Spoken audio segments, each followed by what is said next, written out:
Hello hello hello hello এক second ধরুন, hold করুন। হ্যালো। হ্যালো, হ্যাঁ আমি এয়ারলাইন্সের অফিস থেকে বলছি। হ্যাঁ হ্যাঁ হ্যাঁ বলুন, আপনারা কি কোনো ইনফরমেশন পেলেন?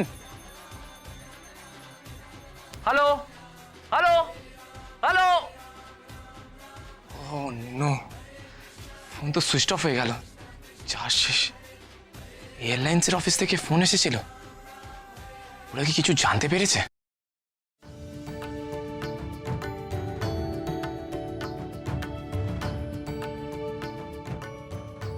এবার শান্তির জল দেওয়া হবে, মাথা নিচু করে বসো।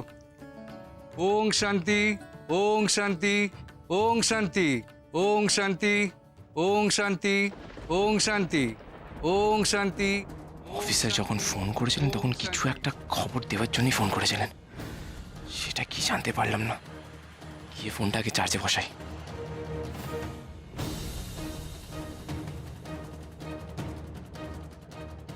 কৃষ বাবা, কোথায় যাচ্ছ বাবা? পুজো তো হয়ে গেছে, একবার প্রসাদ নিয়ে যাও। এমন দাদামা, দে দে দে, সকলকে ভালো করে প্রসাদ দে। সকলকে একবারে গুছিয়ে প্রসাদ দে, পেট ভরিয়ে খাওয়াবি। হ্যাঁ হ্যাঁ হ্যাঁ দিচ্ছি।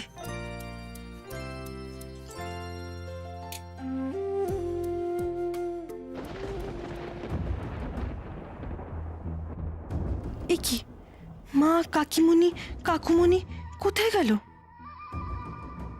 এই দিদি, প্রসাদ দে।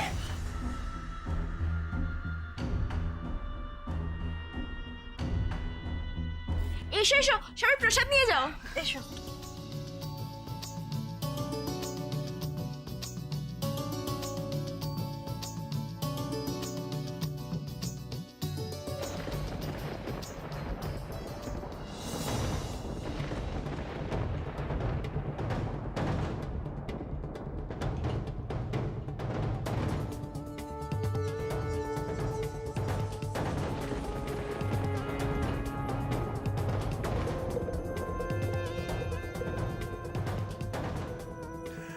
দুলাল, হ্যাঁ বল। বড় ভালো পুজো হলো রে। খুব ভালো পুজো দেখলাম। আর সবই কিন্তু রাধা মায়ের জন্যেই। হ্যাঁ সে তো বটেই, তবে তোরা সবাই আছিস আমার কাছে, আমার যে কি আনন্দ হয়েছে তোকে কি বলবো। শোন না ভাই, তুই একটু বসে প্রসাদ প্রসাদ খা, আমি একটু যাই। আমাদের ওই যে মহাজনরা আছে না, তাদের গদিতে প্রসাদ দিয়ে আছি। ওরা তো সবাই জানে যে আমার বাড়িতে পুজো হয়েছে, তাই না? নিশ্চয়ই নিশ্চয়ই। আমি আসছি আসছি আসছি।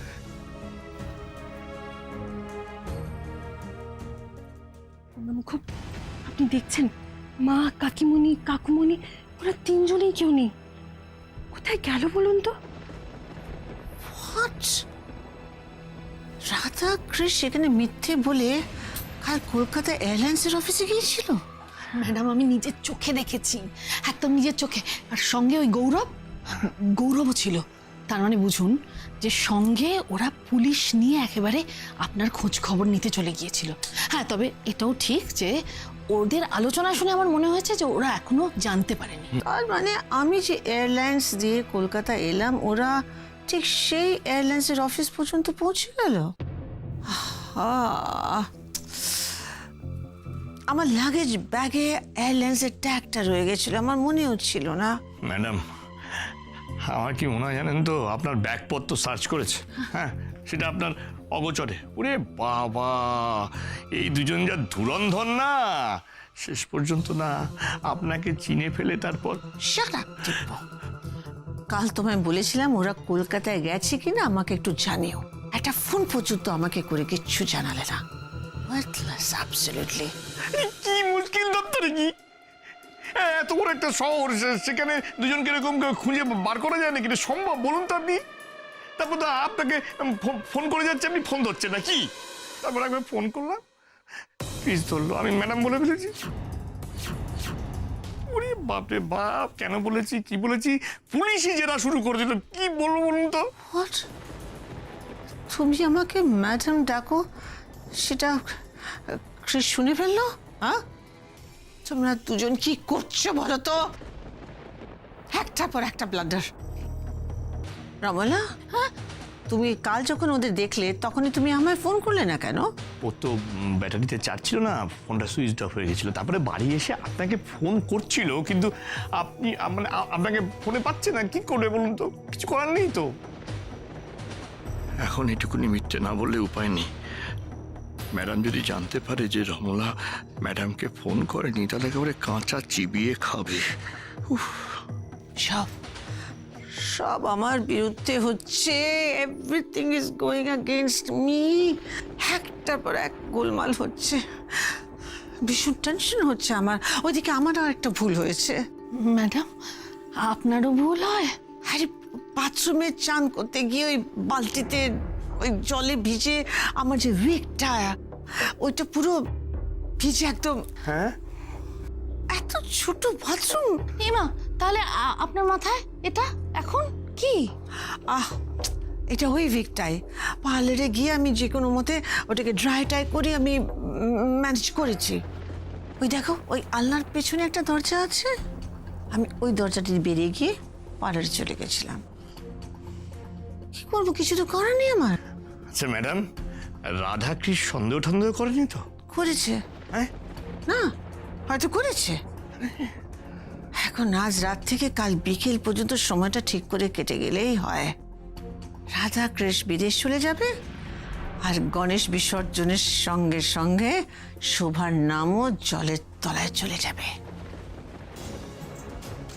তখন এয়ারলাইন্সের অফিস থেকে ফোন এসেছিল, কোনো কথাই হলো না। একবার ফোন করে দেখবো।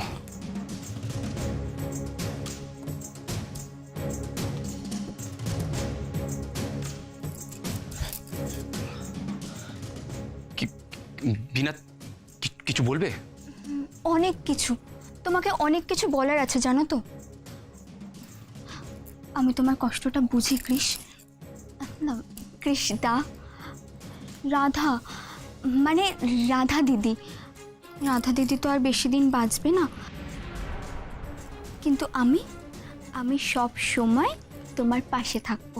যা শাট আপ বিনা। রাধা তোমার দিদি হয়, রাধার সম্বন্ধে তুমি এসব কথা বলছো কি করে?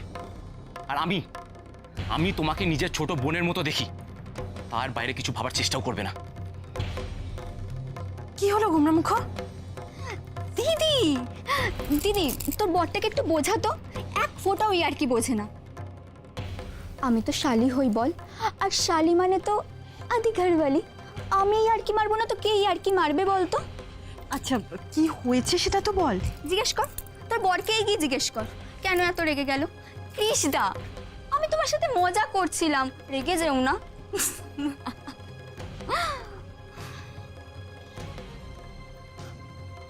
কি হলো গোমরামুখ? কি হয়েছে আপনার? আপনি হঠাৎ রেগে গেলেন কেন? কিছু না রাধা, কিছু না। মাইন্ডটা এত ডিস্টার্ব, ছোটোখাটো কথায় রিয়াক্ট করে ফেলছি।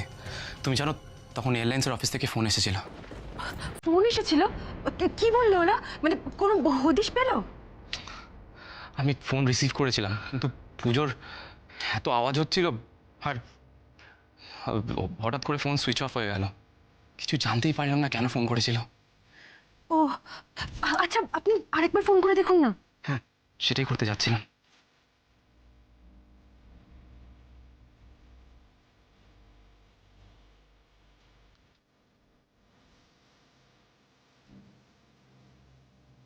কি হলো গোমরামুখ? ফোনটা ধরছে না? রিং হয়ে কেটে গেল। আমি তো কিছুই বুঝতে পারছি না। এখন অব্দি কোনো প্রমাণও হাতে লাগলো না। ওরা বোধহয় কেউ অফিসে নেই। গোমরামুখ, আমি একটা অন্য জিনিস নিয়ে চিন্তা করছি। তখন পুজোর সময় মা, কাকু, কাকিমণি কাউকেই আর দেখা গেল না। মাকে তো আমরা সন্দেহ করছি, সাথে কাকু কাকিমণিও আমাদের সন্দেহের তালিকায় রয়েছেন। কোথাও ওরা তিনজন একসাথে মিলে নেই তো? হতেই পারে রাধা, কোয়াইট পসিবল। আসার পর থেকে দিব্য আঙ্কাল আর রমলা আন্টি ওনাকেই শুধু খুঁজছিল। ওরা সবাই এখন কোথায়? সবাই বাইরেই রয়েছেন, আপনাকে ডাকছিল।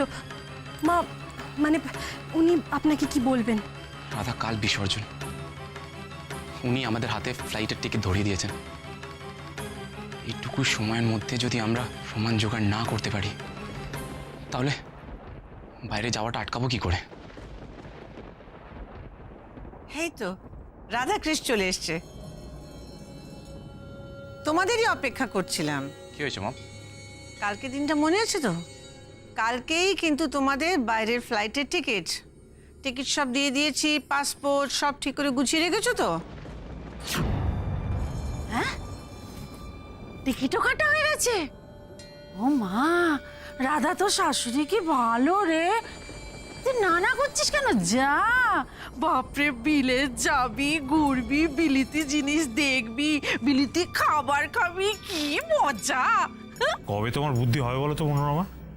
হ্যাঁ, ওরা বিলেতে চিকিৎসা করাতে যাচ্ছে, ঘুরতে খেতে নয়। না না, সে তো বটে, তবু বিলেত শুনলে মনটা কেমন করে ওঠে না, ওই জন্য বললাম।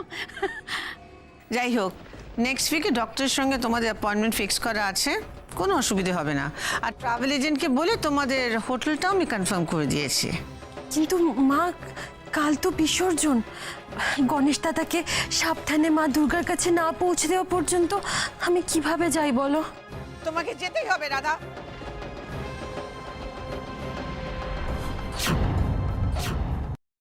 মম, তুমি এইভাবে কথা কেন বলছো?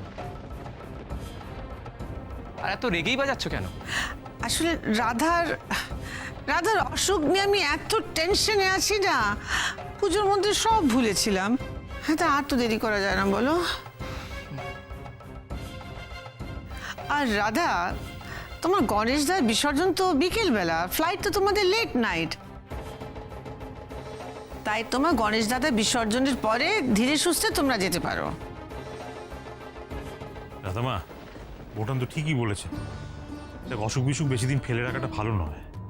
যা মা, যা, দেখি আয়। বোটান যখন সব ব্যবস্থা করে দিয়েছেন তখন তো আর কোনো চিন্তা নেই, দেখি আয়। রাধামা, তুই ভেবে দেখ, মানে আমরা সকলেই তো প্রতি মুহূর্তে একটা দুশ্চিন্তার মধ্যে রয়েছি, তাই না? তুই সুস্থ হয়ে যা, এটা তো আমরা প্রত্যেকে চাই, তাই না? কিন্তু বাবা, আমি তো কলকাতা ফিরেই চিকিৎসা করাতাম, বাড়ি গিয়েই ডাক্তার দেখাতাম, কিন্তু তোমাদের সবার থেকে এত দূরে গিয়ে আমার চিকিৎসা করাতে একটু ইচ্ছা নেই। ন্যাকামি দেখো মেয়ে, সবাই এত সাজছে তবু ওনার মুখে হ্যাঁ নেই। বাপরে বাপ, কি কপাল রাধার। হ্যাঁ, চিকিৎসা করাতেও যাচ্ছে নাকি বিলেতে।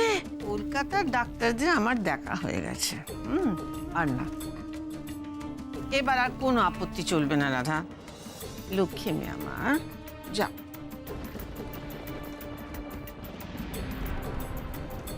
তোমাদের অ্যাট এনি কস্ট কাল পাঠাতেই হবে। হ্যাঁ হ্যাঁ বৌদি, মানে দেখো দাদা, আর তো মাত্র কটা দিন। হ্যাঁ, এই কটা দিন তুমি বাইরে থাকবে, আর আমরা এখান থেকে গিয়ে কলকাতার বাসাতে তোমার জন্য অপেক্ষা করব। তুমি সুস্থ হয়ে যাবে, একেবারে সুস্থ হয়ে আমাদের বাড়িতে ফিরে আসবে, আমরা অপেক্ষা করবো ততদিন। কি? তাই তো। হ্যাঁ, যা সব বিদে হ।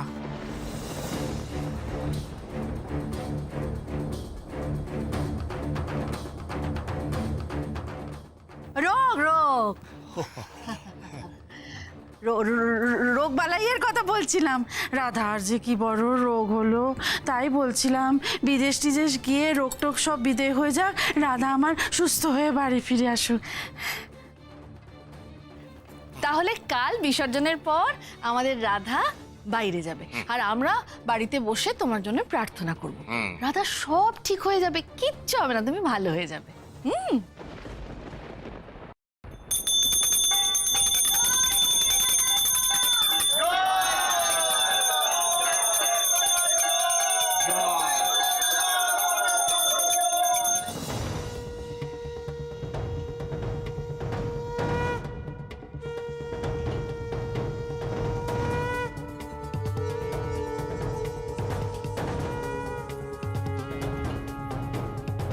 গণেশ দাদা, আজকেই সেই দিন। আজ সন্ধ্যের মধ্যে যদি রহস্যভেদ না করতে পারি, তাহলে উনি হয়তো জোর করেই আমাদের বিদেশে পাঠিয়ে দেবেন। কি করব গণেশ দাদা, তুমিই বলে দাও। বিসর্জন বিধি সম্পূর্ণ হয়েছে। এবার বিসর্জনের জন্য আপনারা যাত্রা শুরু করতে পারেন। ঠিক আছে, ঠিক আছে। জয় বলো, জয় গণেশ দাদা, জয় জয় গণেশ দাদা, জয়। দাদা তাড়াতাড়ি করো, বিসর্জনের ব্যবস্থা নিতে হবে তো, তাড়াতাড়ি করো। দাঁড়ো দাঁড়ো দাঁড়ো, আমি দিচ্ছি। দেরি করছো কেন? আরে দিচ্ছি তো, এই না বরণ কর। নাস্তা ধরো। ওই তো, আপনি একটু ধরুন না।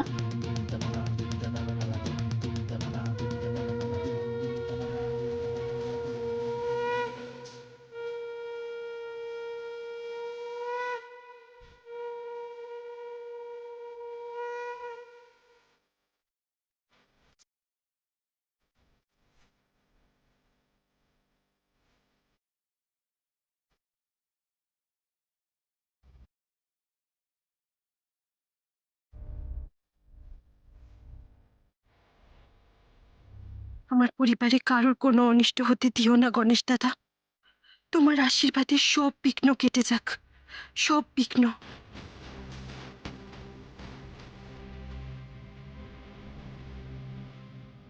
করে নাও, করে নাও রাধা কৃষ্ণ, শেষ আনন্দটুকু করে নাও। আজ তোমাদের সমস্ত সুখ আনন্দ বিসর্জন যাবে চিরকালের মতো।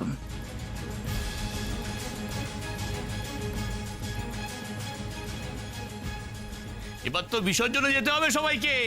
আরে রমলা চলো, বৌদিকে নিয়ে যাও।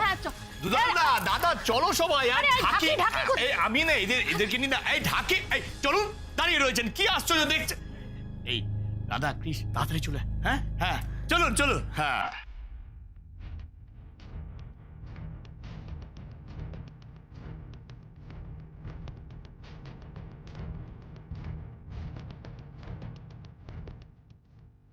দাদা, আজ আমরা পারবো তো?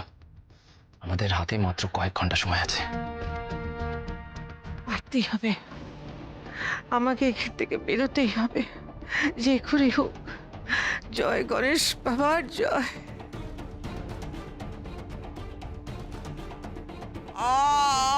এই, এই, মুখের বান্ধবটা খুলে দে। বড্ড কষ্ট হচ্ছে।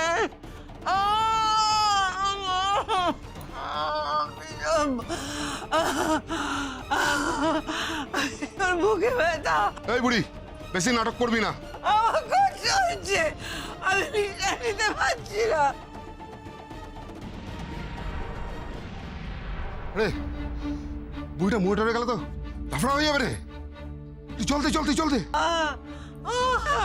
আমি শ্বাসকষ্ট হয়েছে, আমি নিঃশ্বাস নিতে পারছি না।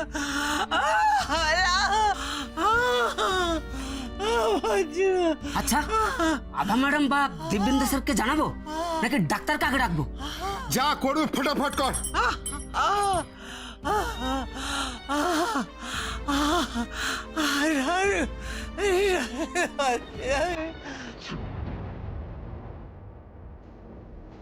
এই জানলা কে খুললো? আরে বুড়ি, কে খুললো?